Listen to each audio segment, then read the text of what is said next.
今天我们来介绍的是一款极具北欧风格的金属键帽套组，来自 Oakis 的 Viking Antics 维京古物。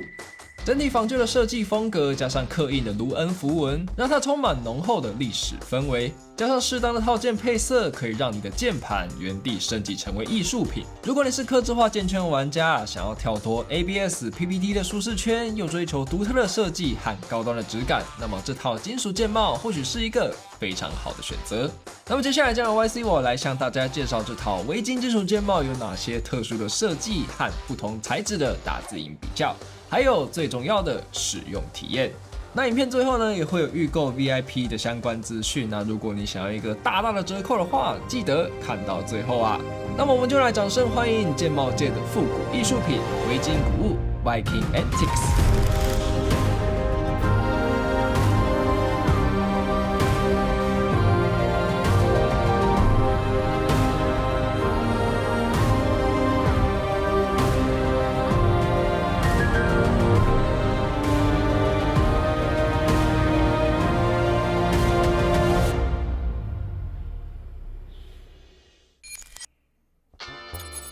那我们快速带过键帽的外观设计吧。那它的设计灵感就是来自于北欧的维京文化。从键帽表面的仿旧工艺，不难看出设计师想呈现的是那种古老文物的风格。那在颜色基调方面呢，走的是金、银、铜三种金属的配色。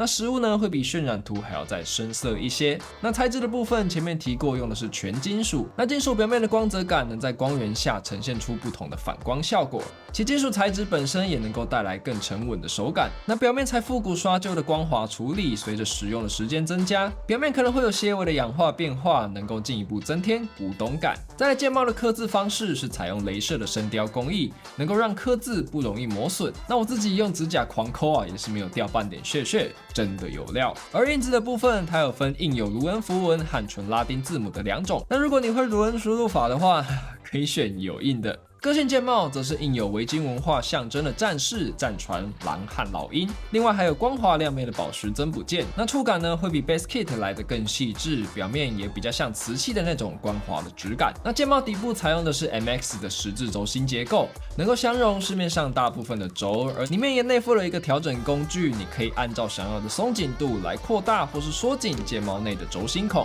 最后高度的部分采用的是常见的 Cherry 原厂高，那配列呢支援常见的 ANSI 和7字打 Enter 的 ISO 两种。OK， 那么键帽的规格介绍差不多了，接下来是大家最期待的打字音的环节啦。那么这次一同比较的呢，有 PPT Fans 的黑灯 R1， 还有 KPP 的外郎 Black。那我们就来听听看不同材质的声音差异吧。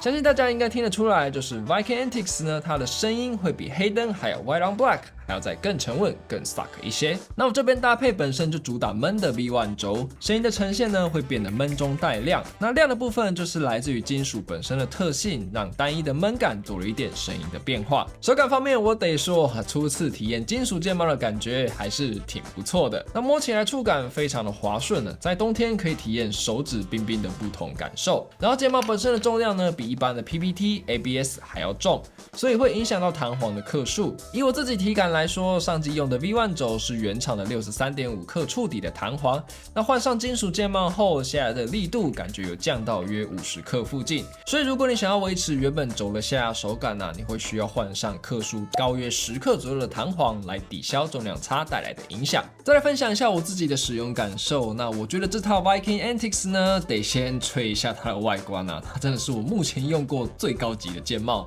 做工除了非常细致，边缘圆弧的过度处理，让它不会有刮手的同时，也能够呈现像古物那种怎么形容呢？历史沉淀感。总之观赏性十足啊，只可惜我手边的套件呢都是偏向现代风的设计，那搭配起来就没有那种 match 的一致感。那么再来上机的部分，我觉得不单论这套 Viking Antics， 应该是所有的金属键帽都一样啊，就是它们不适合跟金属定位板一起搭配使用。那像我这次用的 Cycle 8呢，就是搭配铝锭。那其实，在某些靠近开槽的键位啊，会有一些金属的敲击音。当然，这跟套件本身的设计可能有比较大的关系。但我这边分别又试了另外一种 FR4 锭的套件，那个金属的敲击音就消失了。所以我个人建议用像 PC、PON、FR4 这类非金属材质的定位板来搭配，整体声音的呈现效果会比较好一些。再来前面提过金属键帽的重量啊，它会比较重，那么一般 EU 的弹簧它可能还撑得住。